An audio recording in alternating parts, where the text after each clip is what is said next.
Uwais Al-Qarni. Nama beliau adalah Abu Amr bin Amir bin Jas'i bin Malik Al-Qarni Al-Muradi Al-Yamani. Beliau dilahirkan di Yaman saat peristiwa hijrahnya Rasulullah Shallallahu Alaihi Wasallam ke Madinah. Ia seorang tabi'in yang hidup di zaman Rasulullah, namun belum pernah bertemu dengan beliau. Uwais Al-Qarni tidak memiliki saudara satupun. Yang ia miliki hanyalah seorang ibu yang sudah tua renta, buta dan lemah. Bahkan Uwais Al-Qarni sendiri juga mendapat ujian, yakni sebuah penyakit sopak, tubuhnya belang-belang. Meskipun keadaan yang seperti itu, beliau tetap tumbuh menjadi pemuda yang soleh dan sangat berbakti kepada ibunya. Sampai-sampai Rasulullah Shallallahu Alaihi Wasallam memujinya dengan berbagai pujian di hadapan para sahabat. Pandangan Rasulullah terhadap Uwais Al-Qarni. Rasulullah Shallallahu Alaihi Wasallam menggambarkan tentang Uwais Al-Qarni. Beliau bersabda, "Wahai Abu Hurairah, sesungguhnya Allah mencintai di antara makhluknya para sahabat yang tersembunyi dan taat. Rambut mereka kusut, wajah mereka penuh debu, dan perut mereka kosong kecuali dari harta yang halal. Mereka adalah orang-orang yang apabila meminta izin kepada para penguasa, tidak akan diizinkan. Apabila melamar wanita kaya, tidak akan dinikahkan. Apabila tidak hadir, tidak akan dicari-cari. Apabila hadir, tidak akan dipanggil. Apabila mereka muncul, maka kemunculannya itu tidak akan membuat senang. Apabila sakit, tidak dijenguk. Dan apabila meninggal dunia, tidak disaksikan." Para sahabat bertanya, "Wahai Rasulullah, bagaimana hubungan kami dengan salah seorang dari mereka?" Rasulullah Shallallahu Alaihi Wasallam menjawab, "Dia adalah Uwais Al-Qarni." Mereka bertanya lagi, "Siapakah Uwais Al-Qarni?" Rasulullah bersabda, "Dia adalah seorang laki-laki yang bermata biru, berambut pirang, dadanya bidang, perawakannya sedang, dan kulitnya sawo matang. Dia senantiasa menundukkan pandangannya, menaruh dagunya di tempat sujud, meletakkan tangan kanannya di atas tangan kirinya, sambil membaca Al-Quran lalu menangisi dirinya sendiri. Dia mengenakan pakaian dan mantel dari kain wol. Tidak dikenal di kalangan penduduk bumi, namun sangat terkenal di kalangan penghuni langit. Apabila dia bersumpah dengan nama Allah, maka dia pasti melaksanakannya dengan benar. Di bawah bahu sebelah kirinya ada bintik putih. Pada hari kiamat kelak akan dikatakan kepada hamba Allah, 'Masuklah kalian ke dalam surga.' Namun dikatakan kepada Uwais, 'Berhentilah dan berikanlah syafaat.' Lalu dia meminta syafaat kepada Allah untuk orang-orang yang jumlahnya sama dengan suku Rabi'ah dan Mudhar. 'Wahai Umar, wahai Ali, jika kalian bertemu dengannya, maka mintalah dia supaya memohonkan ampunan bagi kalian berdua. Niscaya Allah akan mengampuni kalian berdua." Al-Haliyah Abu Nu'man. Kisah Uwais dan ibunya. Dari hadis Rasulullah di atas menunjukkan bahwa beliau memiliki banyak keutamaan dan kemuliaan, sampai-sampai doanya dikabulkan oleh Allah Ta'ala.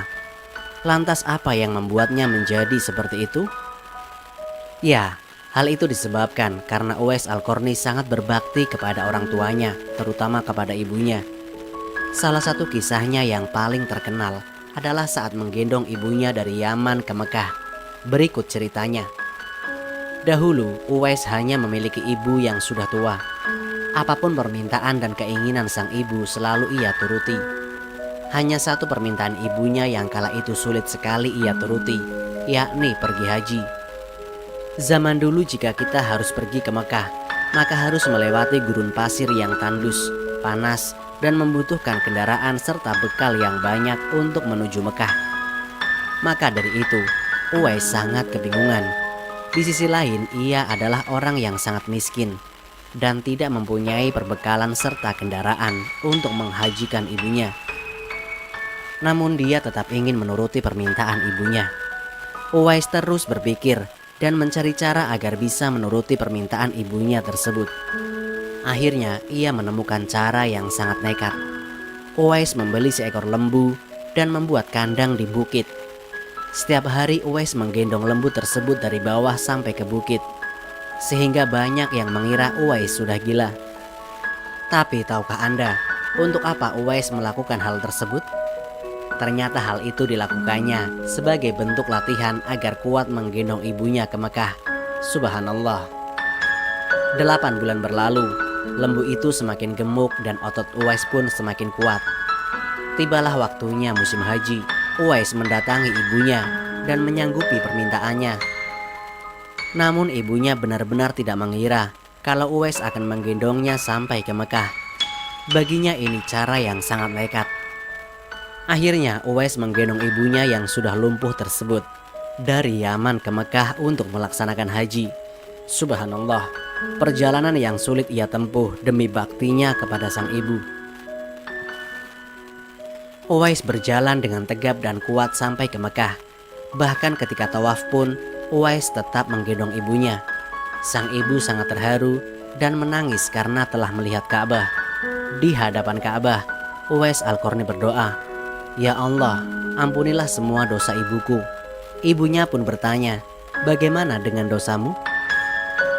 Dengan terampuninya dosa ibu, maka ibu akan masuk surga. Cukuplah ridho dari ibu yang akan membawaku ke surga, jawab Uwais dengan tulus dan ikhlas.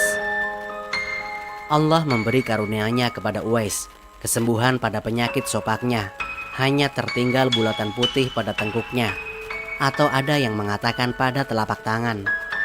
Hal itu sebagai tanda agar Uwais mudah dikenali sesuai sabda Nabi kepada Umar dan Ali, bahwa kelak mereka akan bertemu dengan pemuda yang mempunyai tanda bulat putih pada telapak tangannya, yaitu Uwais Al-Qarni. Itulah sepenggal kisah Uwais Al-Qarni dan ibunya. Selanjutnya, bagaimana kisah pertemuan Uwais dan Umar bin Khattab radhiyallahu anhu? Kisah mengharukan Uwais dan Umar bin Khattab. Setelah beberapa tahun berlalu, apabila telah datang kepada Umar sekelompok dari Yaman, beliau selalu bertanya, "Apakah di antara kalian ada yang bernama Uwais bin Amir?" Mereka menjawab, "Ya." Lalu Umar pun berjalan mendatangi Uwais dan bertanya, "Apakah engkau Uwais bin Amir?" Dia menjawab, "Ya." Umar bertanya lagi, "Dari Bani Murad kemudian Bani Qoran?" Uwais menjawab, "Ya." Umar bertanya lagi, "Apakah engkau pernah terkena penyakit belang, lalu Allah menyembuhkannya kecuali yang tersisa hanya sebesar dirham?" Uwais menjawab, "Ya." Umar bertanya lagi, "Apakah engkau memiliki ibu?" Uwais menjawab, "Iya." Umar bin Khattab pun berkata, "Aku mendengar Rasulullah SAW bersabda, akan datang kepada Uwais bin Amir bersama utusan yang datang dari Yaman, dari Bani Murad. Dia memiliki penyakit belang, lalu Allah menyembuhkannya, kecuali yang tersisa hanya sebesar dirham.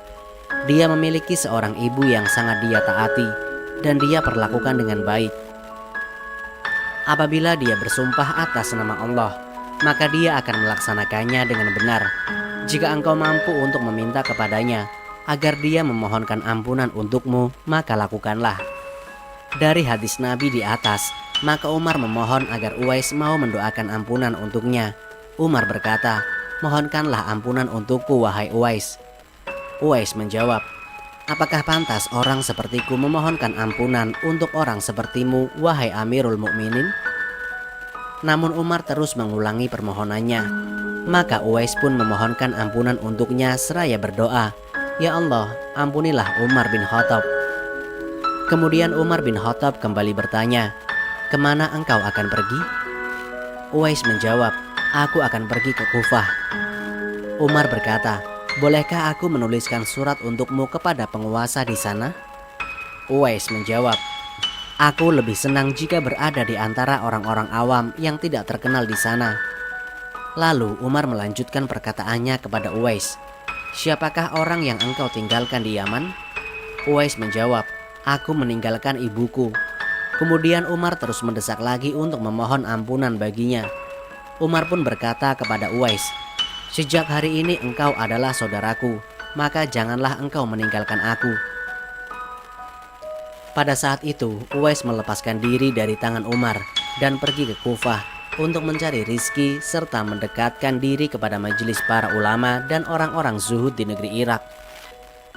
Ketika Uwais hendak meninggalkan Umar bin Khattab untuk pergi ke Kufah, Umar bin Khattab berkata kepadanya, "Tetaplah di tempatmu, semoga Allah merahmatimu, sampai aku masuk ke Mekah, lalu memberimu tunjangan hidup dari harta pemberian pribadiku dan beberapa helai pakaian dari pakaian milikku."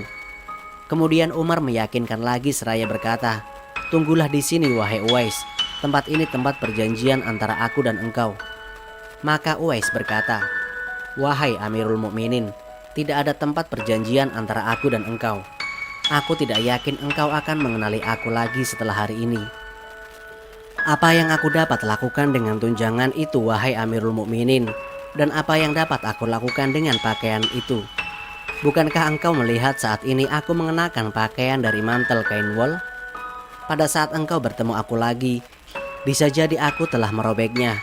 Bukankah engkau melihat kedua sandalku ini ditambal? Pada saat engkau bertemu aku lagi, bisa jadi keduanya telah usang. Wahai Amirul Mukminin, di antara aku dan engkau ada rintangan yang menghalangi dan tidak dapat dilampaui kecuali orang yang kurus dan memiliki sedikit harta. Maka jadikanlah aku orang yang sedikit hartanya. Semoga Allah merahmatimu wahai Amirul Mukminin. Engkau dan aku akan berpisah di tempat ini." Lalu Umar pun pergi ke Mekah seraya mengucapkan salam perpisahan kepada Uwais yang berlalu pergi sambil menggiring untanya. Lalu dia memberikan unta itu kepada pemiliknya. Dia meninggalkan pengembalaan dan setelah itu dia hanya menghadapkan dirinya untuk beribadah. Nah, begitulah kisah Uwais Al-Qarni bersama Khalifah Umar bin Khattab radhiyallahu anhu. Wafatnya Uwais Al-Qarni pada masa pemerintahan Umar bin Khattab, yang merupakan masa di mana penaklukan Islam sedang berlangsung begitu dahsyat. Kaum muslimin pergi untuk memerangi negeri Azerbaijan dan mencoba untuk menaklukkannya. Maka jatuhlah panji-panji kemusyrikan dan berjayalah panji-panji Islam di semua tempat. Abdullah bin Salamah, salah seorang pahlawan pada pertempuran Azerbaijan, dia bercerita tentang wafatnya Uwais Al-Qarni. "Kami memerangi Azerbaijan pada masa pemerintahan sahabat Umar bin Khattab, dan pada saat itu Uwais Al-Qarni ada bersama kami. Setelah kami kembali dari pertempuran, kami merasakan bahwa dia sakit. Maka kami pun membawanya dan mengobatinya semampu kami. Namun dia tidak dapat bertahan dan meninggal dunia. Lalu kami pun berhenti, dan ternyata di sana ada sebuah kuburan yang telah digali. Air yang mengalir terus-menerus, kain kafan dan balsam. Maka kami pun memandikannya, mengkafaninya, mensolatkannya, dan menguburkannya. Lalu sebagian dari kami berkata kepada sebagian yang lain, 'Seandainya kita kembali lagi ke tempat itu, maka kita pasti mengenali kuburannya.' Kemudian kami kembali lagi ke sana, namun kami tidak menemukan kuburan atau bekas apapun." Berita meninggalnya tabi'in Uwais Al-Qarni telah tersebar kemana-mana. Baru saat itulah penduduk Yaman mengetahuinya siapa Uwais Al-Qarni sebenarnya. Selama ini tidak ada yang mengetahuinya, sehingga banyak penduduk Yaman yang tidak tahu keutamaannya. Selain itu, hal ini juga disebabkan karena permintaan Uwais kepada Umar agar merahasiakan tentangnya.